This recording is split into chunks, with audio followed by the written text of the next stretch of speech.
மக்கள் அனைவருக்கும் வணக்கம். இன்னைக்கு நீட் தேர்வு ஒன்றிய அரசு அப்படி இப்படின்னு விஜய் அவர்கள் தன்னுடைய இரண்டாவது மாணவர் சந்திப்பில் பேசியிருக்காரு.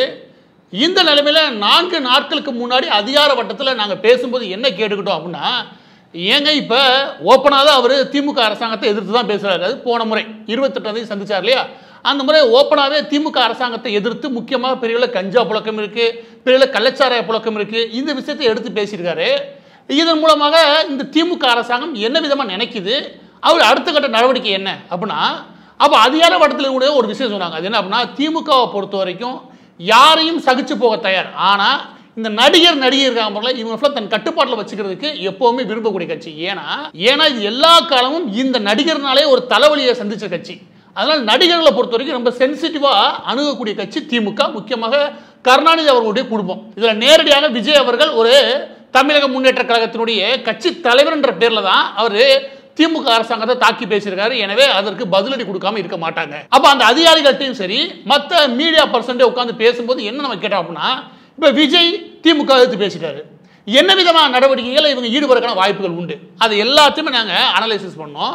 அப்போ அவங்க என்ன நடவடிக்கை எடுக்க வாய்ப்பு உண்டு அப்படின்னா, 2ஆம் கட்ட தலைவர்கள் இருப்பாங்களே, பொதுச் செயலாளர் எடுத்துக்காட்டுக்கு புஷி ஆனந்த் இருக்காரு, அவருக்கு சொந்தக்காரங்க இருப்பாங்க, அவருக்கு பணம் கொடுக்க வாங்கல் இருக்கும், அவருடைய ஃபோன் ஒட்டு கேட்பாங்க, அவருடைய மற்ற விவரங்கள், இதில் எதுலையாவது சட்ட ஒழுங்கு சம்பந்தமாக ஏதாவது ஒரு பிரச்சனை இருக்கா அப்படின்னு தேட ஆரம்பிப்பாங்க. அது மட்டும் கிடையாது, தமிழகம் முழுவதும் கூடிய இந்த தவக கட்சியோடைய மாவட்ட செயலாளர்கள் இருக்காங்களே, அதாவது இவருடைய விஜய் அவர்களுடைய கட்சி இருக்கு இல்லையா, அதனுடைய மாவட்ட நிர்வாகிகள் முக்கிய பொறுப்பாளர்களை இவங்களுடைய எல்லா போனுமே ஒட்டு கேட்பாங்க. ஏறக்குறைய எல்லா பேரும் சேர்த்தா 70 பேர், அதாவது தலைமைக்கு கீழே கூட ஒரு 20 பேர், மாவட்டம் முழுவதும் சேர்த்து வச்சுக்கோங்க ஒரு 50 பேர், 70 பேருடைய போனை ஒட்டு கேட்பாங்க. அந்த 70 பேருக்கு பின்னாடி கூடிய சட்ட சிக்கல்கள், அவங்களுக்கு ஏற்கனவே ஏதாவது வழக்குகள் இருக்கா, அவங்க வீடு சம்பந்தப்பட்ட விஷயங்கள், அவங்களுடைய சொந்த பிரச்சனைகள், அவங்களுடைய குடுக்கல் வாங்கல்கள், இது எல்லா விஷயமும் எங்கெல்லாம் சிக்கிறாங்களோ அங்க எல்லாத்தையுமே ஒரு பொறியை வைக்க வேண்டியது அவசியம். ஒரு 70 பொறி வைக்கிறது ஒன்றும் பெரிய விஷயம் கிடையாது இந்த அதிகார வட்டத்துக்கு. எனவே 70க்கும் மேற்பட்ட பொறி ஆல்ரெடி தயார் பண்ணியிருப்பாங்க. அடுத்த 2 நாட்கள் திமுக அரசாங்கம் தீவிரமாக இதற்காக செயல்படும் அப்படின்னு அதிகார வட்டம் சொன்னாங்க. அப்போ ஒருவேளை புஷி ஆனந்தை கைப்பற்றுவாங்க, இல்லாட்டி யாராவது ஒரு மாவட்ட செயலாளர் இல்லாட்டி துணை செயலாளர் எவனா ஒருத்தனை தூக்கி உள்ள வைப்பாங்க அப்படின்னு நினைச்சா யாருமே கைது பண்ணவே இல்லை. புஷி ஆனந்த் இப்பயும் போல புஷியா தெரிஞ்சாருன்னு வச்சுக்கோங்க. அவர் பேசின அவர் சொன்னாரு, எங்கேயுமே போல, எதுக்கு இதுக்கெல்லாம் பிரச்சனை பண்றீங்க, நேராக விஜய் வீட்டுக்கே போங்க அப்படின்னு அனுப்பி விட்டுருச்சு அதிகார வட்டம்னாங்க. இது கேட்கவே எங்களுக்கு ஷாக்கா இருந்தது. இந்த பாருங்க, அவரோட வீடு இருக்கிறது எங்க, அவர் வீடு இருக்கிறது நீலாங்கரையில். நீலாங்கரையில் முக்கியமாக கோஸ்டல் ரெகுலேஷன் ஜோன்ல முதலாவது இடத்துல இருக்குது. அதாவது சிஆர்இசட் ஜோன் சொல்லுவாங்க. கோஸ்டல் ரெகுலேஷன் ஜோனு கீழே கடற்கரை கீழே இருக்கு இல்லையா, இதுல வரக்கூடிய கட்டடங்களுக்கு ரெகுலேஷன் இருக்கு இல்லையா, அந்தந்த மாநில அரசு இதுக்கு ரெகுலேஷன்ஸை உருவாக்குறாங்க. அந்த ரெகுலேஷன்ஸை நீங்க ஒரு 10 மீட்டர்ல 100 மீட்டர்ல 500 மீட்டருக்கு ஒரு தடவை மாத்திக்கிட்டே இருக்கலாம். அந்த மாதிரியான ஒரு ரெகுலேஷன் தான் உள்ள இருக்குது. இந்த விஜய் அவர்களோட கட்டப்பட்ட கட்டிடம் இருக்குல்ல, இந்த கட்டிடத்துடைய பிளானு, அவருடைய அப்ரூவல், அது எதற்காக கட்டப்பட்டது, எத்தனை கிச்சன் இருக்குது, மேலே எத்தனை ஸ்விம்மிங் பூல் வச்சிருக்க, எதுக்கு ஸ்விம்மிங் பூல் வச்சிருக்க, ஸ்விம்மிங் பூல் வைக்கிறதுக்கு என்ஓசி வாங்கினியா, என்ஓசி யார்கிட்ட வாங்கினேன், ஃபயர் டிபார்ட்மெண்ட்ல வாங்கினியா, பீச்ல வந்து 200 மீட்டர் கூட கிடையாது. இந்த கட்டடத்துக்கு வேற என்னென்ன தேவைப்படும் அது எல்லாத்தையுமே எடுத்து இருக்கக்கூடிய அதிகாரிகள் எல்லாத்தையும் பட்டியலிட்டு சுற்றுச்சூழல் டிபார்ட்மெண்ட்ல ஆரம்பிச்சு, ஃபயர் இன்ஜின் டிபார்ட்மெண்ட்ல தொட்டு, சர்வேயர்ல ஆரம்பிச்சு, பிளானிங் கமிஷன்ல தொட்டு, சிஎம்டிஎல் ஆரம்பிச்சு, சென்னை கார்பரேஷன்ல தொட்டு இருக்கக்கூடிய எல்லா அதிகாரிகளுமே பிஸி ஆயிட்டாங்க. இப்ப இவர் பேசி முடிச்சதுமே அன்னைக்கு நைட்டே பிஸி, எல்லா பேரும் எல்லா டாக்குமெண்ட் எடுத்துட்டாங்க. எடுத்து ஒவ்வொரு அதிகாரியும் அவங்களுடைய குறிப்பிட்ட மேனேஜருக்கு தங்களுடைய தகவலை தெரிவிக்கிறாங்க. இந்த பாருங்க, இந்த மாதிரி ரெகுலேஷன்ஸ் மீறப்பட்டிருக்குதா, அது சம்பந்தமா நாங்கள் சர்வே எடுக்கணும், எப்படி வந்து அளக்கணும், வீட்டை அளக்கணும், கிச்சனை அளக்கணும், ஹாலை அளக்கணும், மேலே போய் நீ ஸ்விம்மிங் பூல் கட்டிருக்கான்னு பார்க்கணும், அதற்கு நீ அனுமதி வாங்கியிருக்கான்னு தெரியணும், அதுக்கு முறையான பாதுகாப்பு வச்சிருக்கான்னு தெரியணும், இந்த கோஸ்டல் ஜோன்ல சொல்லப்பட்ட ரெகுலேஷன் படி அந்த வீடு கட்டப்பட்டிருக்கான்னு தெரியணும். இப்படின்னு ஒரு 15 டிபார்ட்மெண்ட் கால் பண்ணா இவர் என்ன நிலைமைக்கு போவாரு? இப்படி முதலாவது குறி வைக்கப்பட்டது புஷி ஆனந்தோ மாவட்ட செயலாளரோ கிடையாது, நேரடியாக குறி வைக்கப்பட்டதே விஜய் அவர்களுடைய வீடு.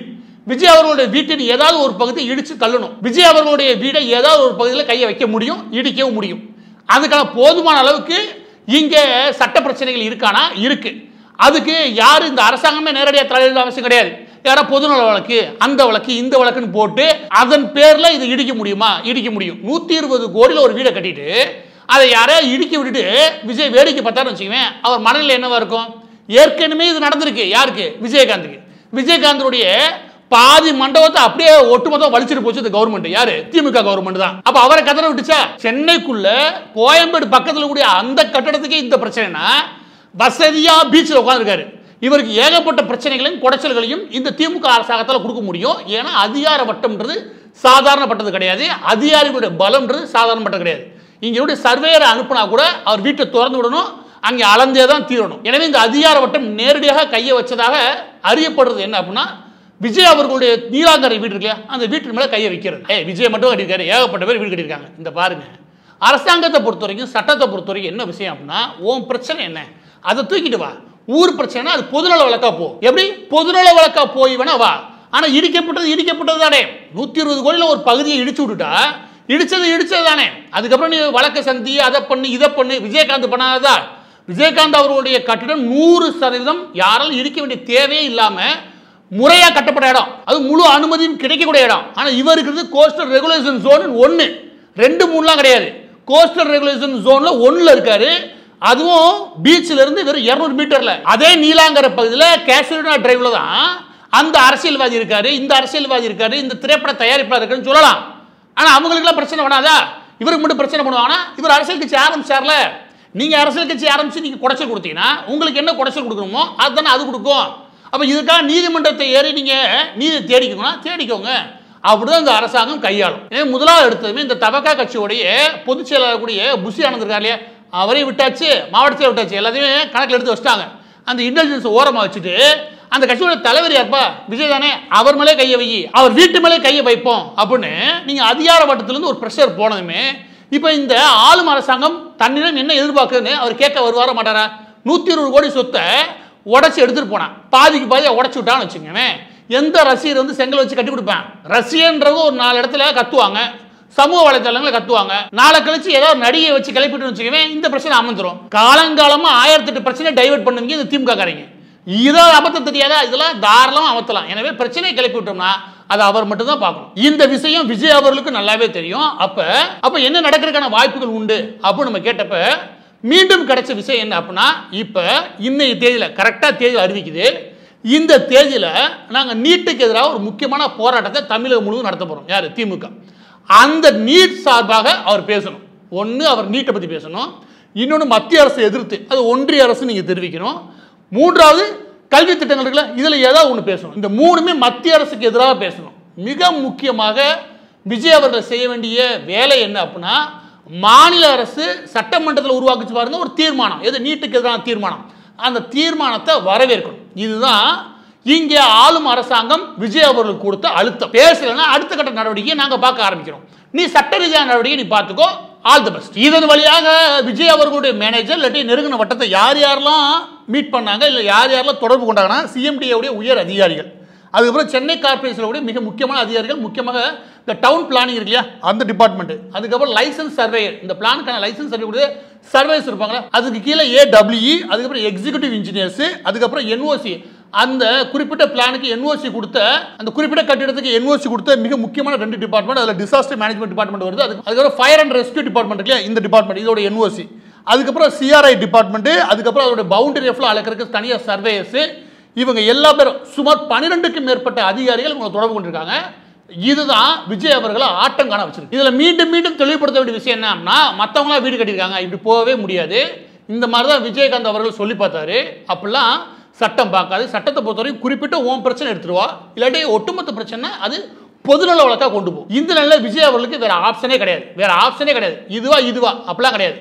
திமுக கொடுத்தது ஒன்னே ஒண்ணுதான், இதுதான் உனக்கு ஆப்ஷன், இதை நீ பேசுனீன்னா முடிஞ்சிச்சு. இதனாலதான் 5 நாளைக்கு முன்னாடி பேச மாட்டேன் அடுத்த மீட்டிங்ல அப்படின்னு சொல்லிட்டு தெளிவுபடுத்திட்டு போன ஆளு இந்த மீட்டிங்ல பேச வச்சானுங்க. அந்த இடத்துல திமுக முதலாவது வெற்றி. பேச மாட்டேன் நான் சொல்றேன், உன்னை நான் பேச வைக்கிறேன். அவங்க எதிர்பார்த்த மாதிரியே எல்லா இடத்துலையும் ஒன்றிய அரசுன்னு தெளிவுபடுத்தினாரு. நீட் தேர்வுக்கு எதிராக அவங்க போராட்டம் நடத்தியிருக்காங்க. அந்த நீட் தேர்வுக்கு எதிராக அவர் தன் பக்கத்து ஒரு கருத்துன்னு ஒரு முக்கியமான கருத்து தெரிவிச்சுட்டு போயிட்டாரு. அதுக்கப்புறம் மிக முக்கியமாக இந்த பாடத்திட்டங்களுக்குள்ள அது பொதுப்பட்டியல் கொண்டு வரணும், மாநில உரிமைகள் சம்பந்தப்பட்ட விஷயங்களை கேள்வி எழுப்பிட்டாரு. திமுக போட்ட தீர்மானம் சட்டமன்றத்தில் நீட்டுக்கு எதிரான தீர்மானம் அது வரவேற்கத்தக்கதுன்னு சொல்லணும், அதையும் சொல்லிட்டு போயிட்டாரு. எனவே முழுமையாக விஜய் அவர்கள் சரண்டர். ஆனா இதுல எதிர்பார்க்காத ஒரு ட்விஸ்ட் ஒன்று இருக்குது. இந்த பிரச்சனை அவன் என்ன சொல்றாங்களோ அதையே நம்ம பேசுவோம். ஆனா அதே நேரம் அது நமக்கு பலனா மாறும். இவர் பேசி முடிச்ச அந்த 6 நிமிஷத்தை கவனிச்சீங்கன்னா, இந்த நீட் தேர்வு சம்பந்தமாக தமிழகம் முழுவதும் போராட்டங்கள் அறிவிச்சு அதுல பெரிய லெவலில் பலன் பெற்றது யாரு? திமுக. திமுக தான் அதுக்கான எல்லா அறுவடையும் பண்ணுச்சு. இப்போ என்ன பண்ணிட்டார் இவரு? ஊழலை சேர்க்கும் போது பட்டியலின மக்கள் மற்றும் ஏழை எளிய மக்கள் எல்லாரும் பாதிக்கப்படுறாங்க. இந்த விதமா எமோஷனலா பேசி அந்த அறுவடை பண்ண எல்லாத்தையுமே இங்க கொண்டு வராரு. இப்போ என்ன ஆகுது அப்படின்னா, இதை நான் வேண்டுகோளா வைக்கிறேன் அப்படின்னு சொல்லி அவர் மத்திய அரசுக்கு வைக்கல, அவர் வேண்டுகோளா சொல்லி பொதுவான இடத்துல வச்சிட்டாரு. திமுக செஞ்ச விஷயங்கள் நல்ல விஷயங்கள், அவரோட முயற்சிகள் பாடத்தக்கது, அப்பெல்லாம் அவர் பேசவே இல்லை. அவர் பொது தளத்தில் வச்சதுனால இந்த நீட் தேர்வுக்கு எதிராக அரசியல் பண்ணி ஆதாயம் பண்ணது யாரு? திமுக. அப்ப திமுக தான் இதுக்கு பதில் சொல்லி ஆகணும். ஏன்னா திமுக தான் ஒவ்வொரு முறையும் நீட் தேர்வை ஒழிப்பேன் வந்தது ஒழிப்பேன்னு சொன்னது யாரு? இவங்க தான். அப்ப ஏன் ஒழிக்காம இருக்குன்னு மக்கள் மத்தியில் கேள்வி எழுப்பா இல்லையா? இதை வச்சு அறுவடை பண்ண இவங்களுக்கு அந்த அறுவடை முடிஞ்சு போச்சு. நீ தானே ஆட்சியில் உட்கார்ந்த 3 தடவை வெற்றி பெற்றிருக்க, நீ தான் அதை நிறைவேற்றணும், இல்லாட்டி பதவி விலகு அப்படின்ற ஒரு முக்கியமான கோஷமும் எழும். இந்த 2 பிரச்சனைகள் திமுக அரசாங்கத்துக்கு உருவாகும் அப்படின்னு தெரிஞ்சேதான் அவரு அந்த பிரச்சனையை பொதுத்தளத்தில் நான் ஒரு கருத்தா முன்வைக்க போயிட்டார். அதற்கு மக்களாகி நம்ம கட்சி பேதம் மறந்து நம்ம எல்லாரும் ஒன்னா கூடி இதற்காக குரல் கொடுக்கணும் அப்படின்னு அவர் சொல்லவே கிடையாது. பொதுத்தளத்தில் என் கருத்தை நான் வைக்கிறேன்பா அப்படின்னு என்ன அர்த்தம்? அவன் கருத்தெல்லாம் திருடுறேன்னு அர்த்தம். அவரோட ஓட்டெல்லாம் இவர் திருடுறாரு. இன்னொன்னு நீட் தேர்வு சம்பந்தமா இன்னைக்கு கேள்வி எழுப்பினா திமுக அரசாங்கம் மீது கேள்வி வைப்பாங்க கேட்டா. எனவே இந்த விஷயத்துல திமுக அரசாங்கம் என்ன எதிர்பார்த்து அவருக்கு அழுத்தம் கொடுத்ததோ அதுக்கு நேர் மாறா அவங்களுக்கு அது பேக் ஃபயரா மாறி இருக்கு. இதுதான் யதார்த்தமான உண்மை. இதுல விஜய் அவர்கள் ஸ்கோர் பண்ணாரா இல்லையா நமக்கு தெரியாது. ஆனா நிச்சயமாக திமுக அரசாங்கத்துக்கு ஒரு பெரிய பின்னடைவு தான். இறுதியாக விஜய் அவர்களுடைய இன்ற பேச்சின் மூலமாக அரசியல் சூழல் இருக்கு இல்லையா, அந்த அரசியல் தட்ப வெப்பம் ஒன்று இல்லையா, அது எப்படியா மாறி இருக்கு அப்படின்னா, மீண்டும் திமுக ஒரு அசௌகரியமான நிலைமைக்கு தள்ளப்பட்டிருக்குது. இன்றைய நிலைமையில விஜய் அவர்களுடைய இன்றைய பேச்சு உருவாக்கி இருக்கின்றது யதார்த்தமான உண்மை.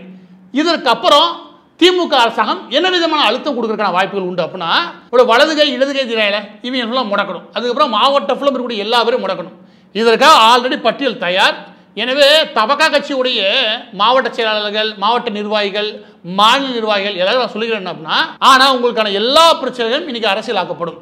அரசியல்ல நியாயம் தர்மம் இதெல்லாம் கிடையவே கிடையாது, எல்லாமே அரசியல் தான். நீங்க ஒருத்தர் காசு கொடுத்து வாங்கியிருந்தீங்களா, காசு அவன் கொடுக்க லேட் ஆச்சா, நீங்க போய் என்னன்னு கேட்டீங்களா, உங்களை பிடிச்சி உள்ள ஓடியான். ஏன் கேளுங்க, ஏன்னா அதே அரசியல். இல்லைங்க நிலம் என்னோடதுங்க, அவன் உரிமை கொண்டாடுறாங்க அப்படின்னு வச்சுக்கவே, ஓ ஏழை நீ அடிச்சு புடுங்க அப்படின்னு சொல்லி உன்னை தூக்கி உள்ள ஓடியான். அதுதான் அரசியல். அதுக்கப்புறம் எங்கேயா போய் சட்டம் போட்டு வச்சுக்கேன், சட்டம் பேசி வச்சுக்கவே, ஓ சட்டம் பேசுறியா தூக்கி உள்ள ஓடியான். அதுதான் அரசியல். எனவே எல்லா பக்கமும் தவகா கட்சி தலைமறைவா இருக்கிறது இப்போதைக்கு நல்லது. முக்கியமா இந்த புஷி ஆனந்த் ஒரு ஆள் இருக்க பாருங்க, அவர் என்ன பண்றாரு, மாவட்ட நிர்வாகியை ஃபுல்லா ஒரு ஆபத்தான நிலைமைக்கு தள்ளுறாப்புல. இன்னைக்கு தவகா கட்சியுடைய தலைவர் விஜய் அவர்களுடைய ஸ்பீச் இருக்கு இல்லையா, அதன் மூலமாக புஷி ஆனந்த விஜய் அவர்கள் தள்ளுறாரு. மொத்தத்தில் தலைவர் புஷி ஆனந்த் தள்ளுறாரு, புஷி ஆனந்த் கீழே எல்லாரும் தள்ளுறாரு. யார் எதுக்குள்ள போய் விழுக போறேன்னு தெரியல. நிச்சயம் திமுக சும்மா விடாது.